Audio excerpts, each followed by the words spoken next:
அனைவருக்கும் வணக்கம். நான் அமுதா, உதவி பேராசிரியை, டாக்டர் SNS கல்வியியல் கல்லூரி, கோவை. இன்றைக்கி நம்ம பாலினம், பள்ளி மற்றும் சமுதாயம் அப்படிங்கிற பாடப்பகுதியில் முக்கியமான ஒரு தலைப்பான பாலினம் குறித்த செயல்பாடுகள் பற்றி தான் பார்க்க போகிறோம். முதலாவது அலகு தான் பார்க்க போகிறோம். அதாவது ஜெண்டர் ரோல்ஸ், சமுதாயத்தில் பாலினத்தோட பங்கு என்ன அப்படிங்கிறத பற்றி தான் இந்த வீடியோவில் ஃபுல்லாக நம்ம பார்க்க போகிறோங்க.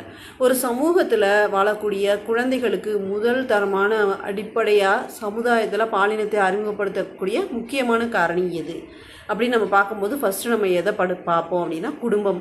அப்போ பாலின பாத்திரம்னா என்ன, பாலின பாத்திரங்கள் அல்லது ஜெண்டர் ரோல்ஸ் அப்படின்னா என்னன்னு பார்த்தீங்கன்னா, ஒரு ஆண், ஒரு பெண், ஒரு சமூகம் அது வகுக்கக்கூடிய விதிமுறைகளை தான் நம்ம பாலின சமுதாயம் அப்படின்னு சொல்கிறோம்.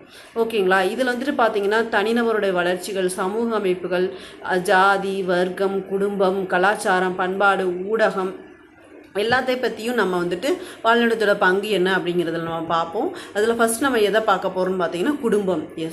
குடும்பம் தான் ஒரு குழந்தையோடைய முதல் ஆதாரம். பாலின கதாபாத்திரங்கள்லாம் அறிமுகப்படுத்தக்கூடிய ஒரு முக்கியமான இடமாக நம்ம குடும்பத்தை சொல்லலாம். குடும்பத்தில் இருக்க பெற்றோர்கள் குழந்தைகளுக்கு நீ ஆண், நீ பெண், இந்த மாதிரி உடை உடுத்தணும், இந்த மாதிரி பேசணும், இந்த மாதிரி நடக்கணும் அப்படின்னு சொல்லி சில வழிமுறைகளை சொல்கிறாங்க. அதை தான் நம்ம பாலினம், அதாவது ஜெண்டர் ரோல்ஸ் அப்படின்னு நம்ம சொல்கிறோம். அதாவது தாயோட அன்பு, பண்பு, கடமைகள், உரிமைகள் இது எல்லாத்தையும் தாயை பார்த்து ஒரு குழந்தை கற்றுக்குது. அதே மாதிரி தகப்பன், தந்தையை பற்றியும் அவங்களுடைய செயல்பாடுகள் பற்றியும் தந்தையை பார்த்து குடும்பத்தில் கற்றுக்குது.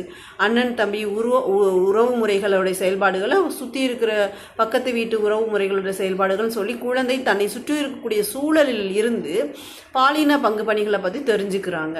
அப்படி தெரிஞ்சுக்கிட்டு அதுதான் தன்னுடைய சமூகம், அதுதான் தன்னுடைய பாலின பங்கு பரிதாபங்கள் அப்படின்னு நினச்சிக்கிட்டு அந்த குழந்தை என்ன பண்ணுது நீங்கள் பார்த்தீங்கன்னா, அந்த செயல்பாடுகளில் சமுதாயத்தில் முன்னெடுத்து தானும் அதற்கு ஏற்றது போல் நடந்துக்குது. இப்போ தாய் எப்படி நடந்துக்கிறாங்களோ அதே மாதிரி பெண் குழந்தையும் அவங்கள போல் தானும் அப்படி தான் அப்படின்னு நினச்சி அந்த அவங்களுடைய செயல்பாடுகளையும் அவங்களுடைய கருத்துக்களையும் தன்னுடையதாக்கி கொண்டு இந்த சமுதாயத்தில் முன்னெடுத்து அந்த குழந்தை கொண்டு போகுது. இதுதான் முக்கியமாக பாலின பங்கு பணிகள் சொல்கிறோம். ஒன்று, குடும்பத்தில் இருக்கக்கூடிய உறுப்பினர்களிடமிருந்து அந்த குழந்தை பாலின பங்கு பணிகளை கற்றுக்குங்க. ஃபார் எக்ஸாம்பிள், ஒரு குடும்பத்தில் பார்த்தீங்கன்னா அம்மா, அப்பா எல்லோரும் இருக்கும்போது, தம்பி, தங்கை இருக்கும் பொழுது ஃபஸ்ட்டு அப்பா தான் சாப்பிடணும், ஆண் குழந்தைகள் தான் சாப்பிடணும் ஃபஸ்ட்டு இல்லைன்னா அவங்களுக்குரிய செயல்பாடுகள் எப்படி இருக்கும், அவங்க பெண் குழந்தைகளுக்கான செயல்பாடுகள் எப்படி இருக்கும், கடைசியில் தான் சாப்பிடணும், மிச்சம் இருந்தால் தான் சாப்பிடணும். இந்த மாதிரி குடும்பத்தில் இருந்தே பாலின பங்கு பணிகள் அந்த குழந்தைங்களுக்கு கற்றுக் கொடுக்கப்படுகின்றன.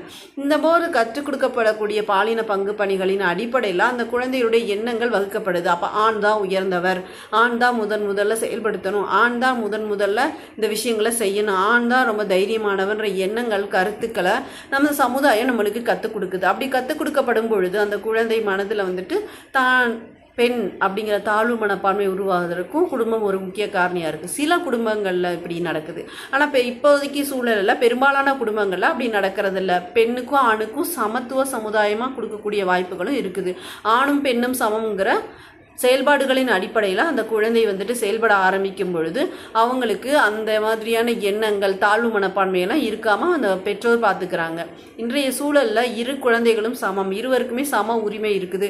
அவங்க இருவருமே இந்த சமுதாயத்தால் படைக்கப்பட்டவங்க, இந்த சமுதாயத்தில் அனைத்து உரிமைகளுக்கும் தேவையானவங்கன்ற எண்ணங்களும் கருத்துக்களும் உணர்ச்சிகளும் தான் அந்த குழந்தைக்கு சமுதாயத்தில் தன்னுடைய பாகுபங்குகளை கொடுத்து காட்டுது. அடுத்ததாக சாதியில் பாலின பங்கு பணிகள், இது நம்ம சிலபஸ்லேயே வச்சுருக்கிறாங்க. சாதி அமைப்பு அப்படிங்கிறது வேலை அடிப்படையிலான வேலை பிரிவு மற்றும் சமூக வகைப்பிரிவை தான் நம்ம சொல்கிறோம். இதில் பார்த்தீங்கன்னா ஆணவ கொலைகள், அப்புறம் சாதி அடிப்படையிலான செயல்பாடுகள், வன்முறைகள் இது எல்லாமே நடந்துட்டு தான் இருக்குது. இந்த சாதி அடிப்படையிலான பாலின பங்கு பணிகளில் பார்த்தீங்கன்னா முக்கியமாக அந்த உயர்ந்த வர்க்கம், உயர்ந்த ஜாதி, தாழ்ந்த ஜாதி இந்த மாதிரியான எண்ணங்கள் தான் குழந்தைகள் மனதிலே சுற்றி இருக்க சமுதாயத்தால் புகுத்தப்படுது. இந்த மாதிரியான செயல்பாடுகள் குழந்தை மனதில் புகுத்தப்படும் பொழுது மாணவர்கள் அல்லது குழந்தைகள் மனதில் தான் இந்த ஜாதியை சேர்ந்தவர், இந்த இனப்பிரிவை சேர்ந்தவர், தான் இப்படி தான் நடந்துக்கணும், உயர்ந்த குடியில் பிறந்திருந்தாலும் தாழ்ந்த குடியில் பிறந்திருந்தாலும் குழந்தைகளை பிறப்பின் அடிப்படையில் பிரிக்கக்கூடாது அப்படின்னு சொல்லி பல்வேறு அறிஞர்களும் கருத்துக்கள் தெரிவிச்சிருந்தாலும் நம்ம சாதி அடிப்படையிலான பாகுபாடுங்கிறது இன்றைய காலத்தில் சமுதாயத்தில் அதிகமாக செயல்பட்டு இருக்கக்கூடிய ஒரு முக்கியமான செயல்முறையாக இருக்குது. இதை நம்ம குடும்பத்தோட பாலின பங்கு பணிகளுக்கு கூட சேர்த்து இணைச்சு கூட நம்ம இந்த விஷயத்த சொல்லலாம். சாதி அடிப்படையிலான பாலின பங்கு பணிகள் நம்ம குழந்தைகள் மனதில் விதைக்கப்படும் பொழுது அந்த குழந்தை பருவத்திலிருந்தே சாதி அடிப்படையிலான பாலின பங்கு பணிகளினால் பாதிக்கப்பட்டு அதனால சில குழந்தைகள் ஈர்க்கப்படுறாங்க, சில குழந்தைகள் பாதிக்கப்பட்டு அதிக பாதிப்புக்குள்ளாகி அவங்களுடைய வாழ்வாதாரம் மற்றும் உள்ள மனநிலையும் உடைஞ்சு போகக்கூடிய சூழல் இருக்குது. எனவே சாதியின அடிப்படையில் வந்துட்டு பாலின பங்கு பணிகள் நம்ம சமுதாயத்தால் ஏற்றுக்கொள்ளப்படுறது இல்லை இன்றைக்கும். ஆனால் வந்துட்டு பெரும்பாலான சூழலில் அது வந்துட்டு நம்மளால் வந்துட்டு அமுல்படுத்த முடியறதில்ல. சாதி அடிப்படையிலான செயல்பாடுகள் இன்றும் சில இடங்களில் நடந்து கொண்டு தான் இருக்கின்றன. ஆனால் அதை தடுக்கக்கூடிய முக்கியமான பொறுப்பு வகுப்பறையில் ஆசிரியருக்கும் சுற்றுப்புற சூழலில் வந்துட்டு பார்த்திங்கன்னா குடும்பத்தினருக்கும் உண்டு. குடும்ப அடிப்படையிலேயே முதல்ல நம்ம வந்துட்டு பாலின பங்கு பணிகள், ஆண்னா யார், பெண்ணா யார், ஆணுக்கான கடமைகள் உரிமைகள் என்ன, அனைவரும் சமம், ஆணும் பெண்ணும் சமம், இந்த சமுதாயத்தில் பிறந்த அனைத்து குழந்தைகளும் அனைவருக்கும் சமமானவங்க அப்படிங்கிற எண்ணங்களை விதைக்கும் பொழுது ரெண்டாவதாக சொன்ன பாலின பங்கு பணிகள் தொடர்பான எண்ணங்கள் அந்த குழந்தைங்க மனசில் எழாது. இதுக்கு நம்ம வந்துட்டு முக்கிய காரணமாக இருக்க வேண்டியது குடும்பத்தில் பெற்றோர், அவங்க அம்மா அப்பா, அண்ட் தென் பள்ளி சூழலில் வந்துட்டு ஆசிரியர்கள். அதனால தான் இந்த ஜெண்டர் ஸ்கூல் அண்ட் சொசைட்டி பேப்பரை ஒரு சிறந்த ஆசிரியர்களான உங்களுக்கு அதை நாங்கள் வச்சுருக்குறோம். எனவே இந்த பாடத்திலிருந்து நம்ம சாதி மற்றும் குடும்பத்தில் பாலின பங்கு பணிகள் என்ன மாதிரியான செயல்பாடுகள் இருந்துச்சு, குழந்தைகள் அதனால் எப்படி பாதிக்கப்படுறாங்கன்றதை பற்றி பார்த்தோம். மீதி அடுத்த வீடியோவில் பார்க்கலாம். நன்றி.